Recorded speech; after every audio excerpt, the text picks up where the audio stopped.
But the one thing that reminded me of, the good old days was walking into the IIM Trichy building itself, right? Our own corner. In whichever organization, whichever stream you are working in, find a niche for yourself that clearly differentiates and kind of elevates you. MBA gives you the frameworks, and then over time, when you apply those frameworks to these complex situations, it kind of becomes instinct to you. For me, someone who comes with the engineering background, the whole financial accounting principle that were a bit alien, if you have to say. Have more fun, take more risks, fail fast. There is a lot of data that you don't have, and you still have to make decision amidst the ambiguity. And then that is one skill, that I developed at IIM Trichy. 2 years is a very short time, and you need to maximize that, right? And that you can only do when you have an open mind and when you try out new things. In any environment that is shaping your career, right? You will need three kinds of networks. When I moved from India to Netherlands, I think the mind shift for anybody who's moving abroad is more cultural than professional. Banking sector in a particular country is more attractive compared to a oil and gas sector in a different country, right? Hi Navin. Hi everyone. So welcome back to yet another episode of Know Your Alumni series. I'm Reena Prabha from Alumni Committee. Joining us today is Navin Narasimhan, and I'm a Trichy alumnus from 2012 to 14 batch, who has built a stellar career across India and Europe. So currently the Vice President at Tech Mahindra in Netherlands. He had led large-scale digital transformations in banking and financial services, representing the company at global forums like CIO Day, Tremendous Tech Days, and even gone back to school at INSEAD to sharpen his leadership edge. So from starting as an RBI intern to winning Marketing Disruptor of the Year, his journey is a masterclass. We are excited to hear his insights for students, aspirants, and fellow alumni alike. So welcome, Navin. Thank you, Reena. Thank you for having me. How do you feel reconnecting with a fellow IIMC student after a very long time? I mean, it is not actually a very long time because we were just recently part of, IIMPressions this year. So there was indeed a long gap in between. But now, thanks to the alumni committee, we did kind of go to campus and meet the current batch, 5-6 months ago. So it's good to kind of keep that momentum in terms of, connecting with the current professors, current administrators, the current students at IIM Trichy. So happy to be here. So how did it feel walking back into IIM Trichy after a decade? Like, what was that one moment that instantly transported you back to your MBA days? No, I think the feeling was a mix of, let's say, joy, nostalgia, and a feeling of getting old as well. But the one thing that reminded me of, the good old days was walking into the IIM Trichy building itself, right? Our own corner within NIT Trichy. That kind of brought back all the memories from the MBA days. I'm glad you had some nostalgic moments. So if you had to describe your MBA journey in just one word, what would it be and why? I would say adventurous, and why it had many ups and downs. So, yeah. So many of us know you today as a leader at Tech Mahindra, but take us back. Like, what was your first career dream when you entered IIM Trichy? Okay, so in all honesty, I always wanted to be a banker. So my courses were like that. The finance and economics courses was what I was focusing on. I passed out with a gold medal in finance, so that was my focus always. So I did my internship also with the Reserve Bank of India. And the internship project was around financial inclusion in Tamil Nadu, right? How do we improve financial inclusion in Tamil Nadu? So, it was all lined up towards, okay, how do I get into a banking role? But things changed during my final placement when someone from HCL, who was the interviewer, made a statement which has become true today, but it was a trend at that point. He said, going forward, Naveen, all banks will become technology companies, right? Because once you have a banking license and you have a basic regulatory framework, how do you differentiate towards your customer is a technology question. And that's where all banks are heading towards. So that's how I kind of pivoted from banking into technology in banking. and I think that is what I have stayed on till today in terms of banking technology. But those concepts or those learnings that I had in IIM, including that financial inclusion, how do we improve that? All those kind of comes back, right? It's like joining the dots backwards, as as the famous saying goes. So I've been able to use that in my technology journey now. So, and that's how this growth within the um, technology world has happened, while I continue to have the banking domain background. So happy to work with banks even today. And also, yes, when I went through your LinkedIn profile, I did notice that you mentioned about AI like 8 years ago, which at that time it was not at all a booming domain. So Mhm, mhm. I like, how did your knowledge about AI much earlier prepare you for the current trend? So see again, I've never been a technology person. My engineering, I mean, I'm a mechanical engineer, right? So I don't have the real technology background, right? So the way I've always approached the technology question when it comes to working in a technology company and working for banking clients, the way I've always approached the technology question is, what can this technology solve for me, or what can this technology solve for my customer? And in all honesty, 8 years ago, I did not understand AI as it is today, right? The shape and form that it has taken today. At that point in time, what I was trying to build for one of my clients was to automate one decision-making process. So it was about, it was kind of an underwriting question. Somebody who's issuing an insurance policy, what are all the factors that come into it, and therefore how can a decision making be automated? So it was more machine learning, if you have to call it the right terminology for it. At that time was machine learning, but that is what has evolved into AI today. So if you look at technology like that, especially for MBA students, if you look at technology as not as a black box that you need to learn and you need to get deep into, rather than that, if you look at technology as what is this solving for, I'm sure we'll all get an understanding of what the future technology is also. Okay. So you began your career with RBI and then moved to HCL and now Tech Mahindra. So what was the biggest mindset shift that you had to make while moving from India to Netherlands? See, I think, I mean, between the organizations, I think there is one organization that is completely different from the other two, right? Reserve Bank of Mm. India was a completely different experience that kind of formed the foundation of my understanding of banks and all that I'm using today. The other Mm. two are, yeah, very clearly technology companies. So there was a big mind shift happening. But to your question of whether when I moved from India to Netherlands, I think the mind shift for anybody who's moving abroad is more cultural than professional, because the professional setting still remains more or less the same, but the Mm. people that you work with, right, both from your colleagues and from the external world, right, the clients and the external world that you're looking at, they have grown up in a different culture and they look at things completely differently from what you look at, right? And that is something that we have to adapt to. Like, if you have to take my own example, I moved from India to Netherlands. India is considered to be a more top down kind of a country, where a decision is Mm. made at the top and then it kind of flows through to the entire organization. Whereas Netherlands, or any European country for that matter, the decision is always a consensus. One person at one corner in the office says no, they still try and investigate why they are saying no and how they can also be brought on board, which is perhaps not practical for a large country like India, right? Where the decision has to be somehow made at one level and then pushed through, because it's just impractical to get everybody's input.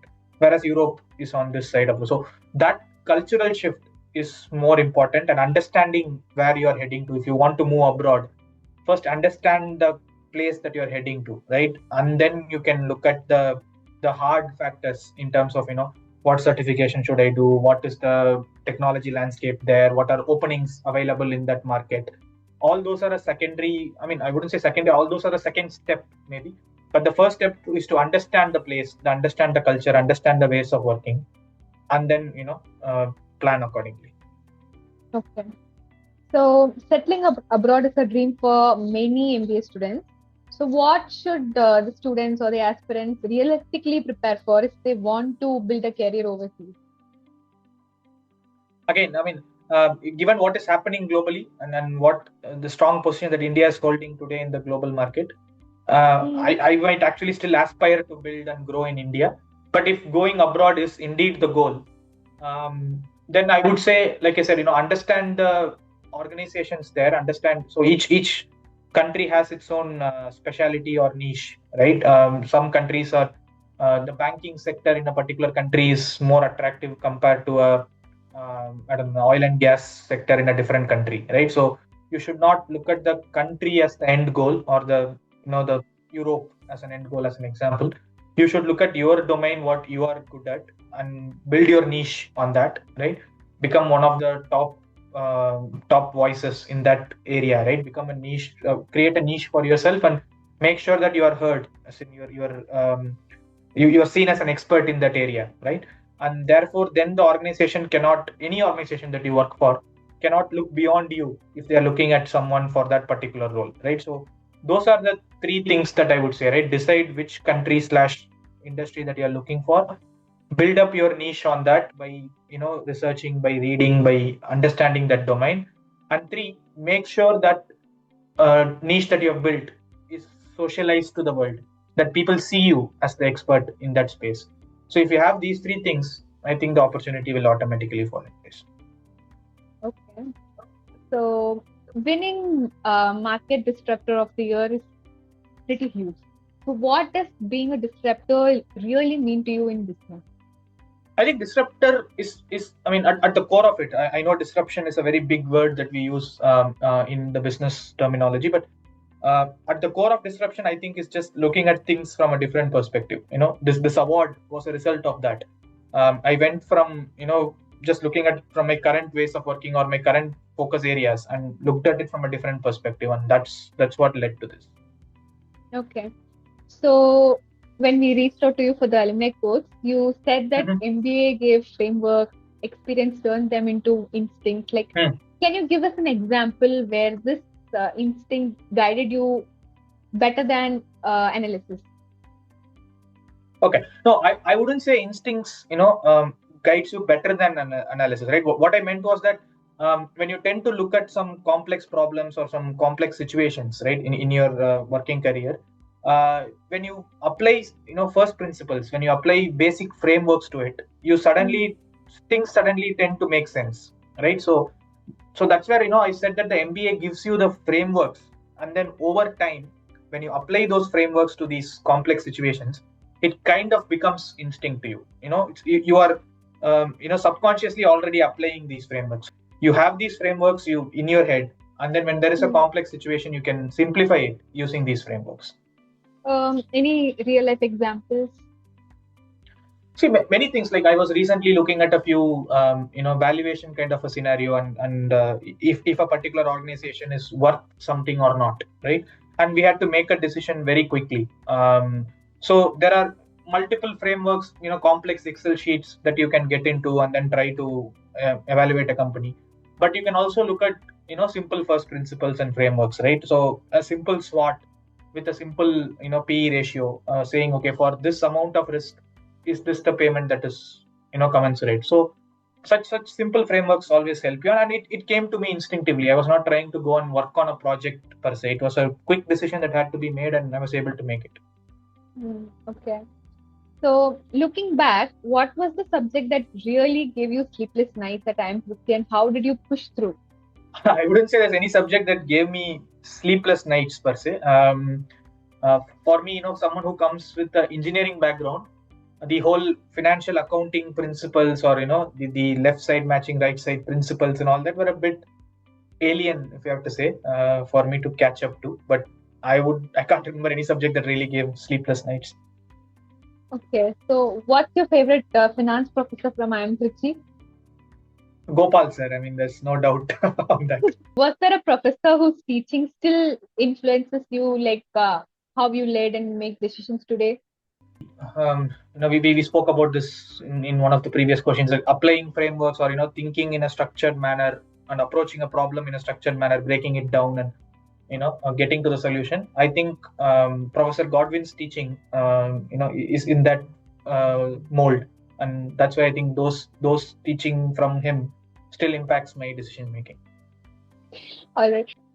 So you recently returned to classroom at INSEAD. So how was that different from your MBA days? Like, did you see yourself approaching learning differently after 10 plus years of experience? Absolutely. The learning at INSEAD was definitely more contextualized, if you have to use that word, because now I have a decade of experience. So, the contextualization of what is being taught, was slightly higher now at INSEAD. And also the feedback loop was quicker. While you do an MBA and you still start at a, kind of a trainee kind of a position, right? You're a management trainee. That's the kind of position that you start with. So you really don't get to apply a lot of your learnings immediately. As you grow in your career, you do that, but you don't do it immediately.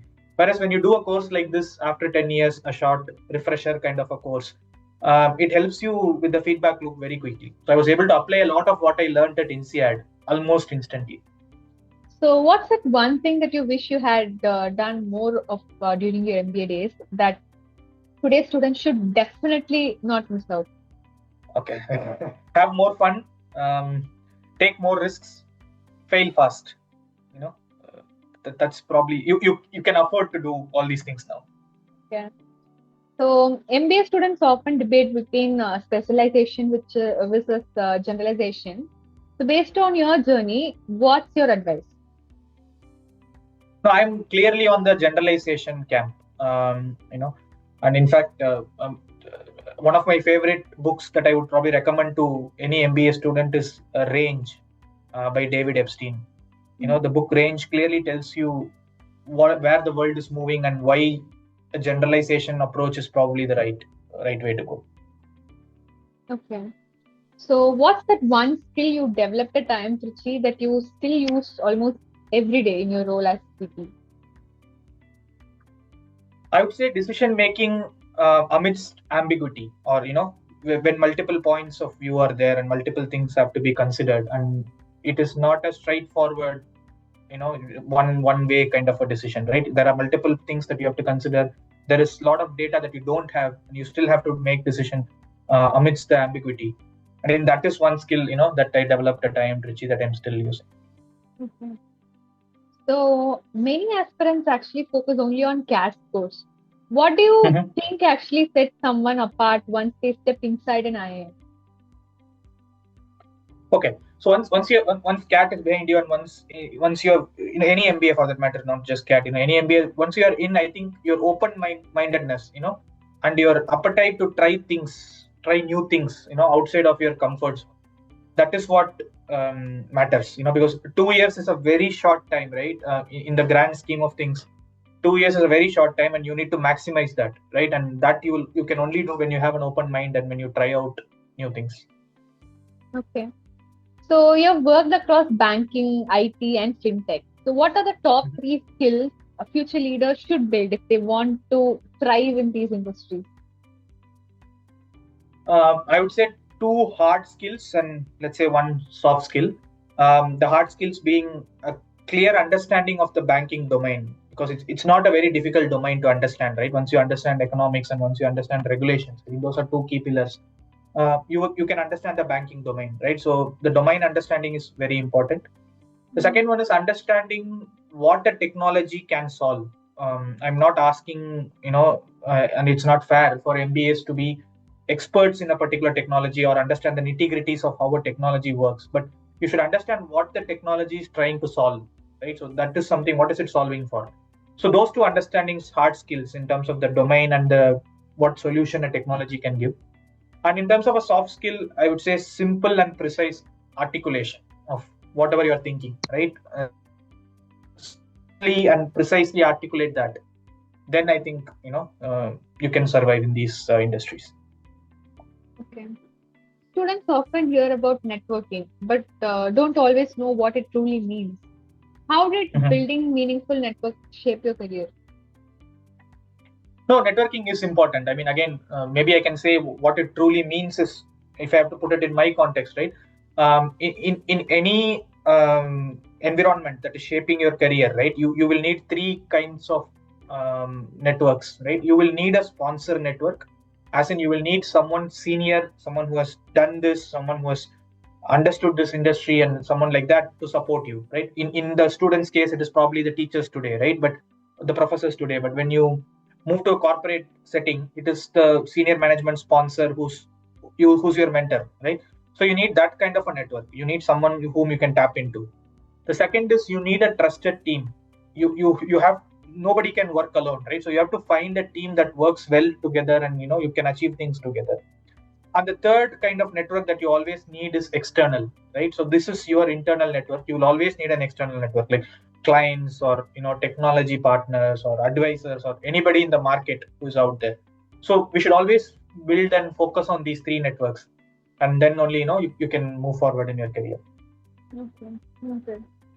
So at reunions, batchmates love to reminisce. So what's one unforgettable story from campus life that your friends still tease you about? Okay. I think they will quickly remember if they hear this, but my dance performance for the farewell of my senior batch. I mean, it was not a dance performance. I mean, I tried dancing. Let's put it like that. Okay. All right.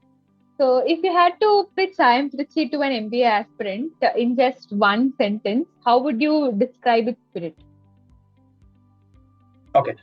The spirit of IIM Trichy, I think I will put it in two parts. Right? IIM Trichy is one place where you have both the freedom to experiment and fail fast, but at the same time the guidance and the guardrails that will protect you and help you become stronger. You have both in one place, which is a very unique thing to IIM Trichy. Okay. All right. So thank you so much for your time. We are very grateful. I know how much of a hectic schedule you were in for the past 1 week. So thank you so much for your wisdom and for reminding us why our alumni truly are the greatest legacy. Then to your Thank you. viewers, thank you for joining us. We hope you found this conversation engaging, insightful, and valuable. So stay tuned to yet another episode of Know Your Alumni series. Thank you.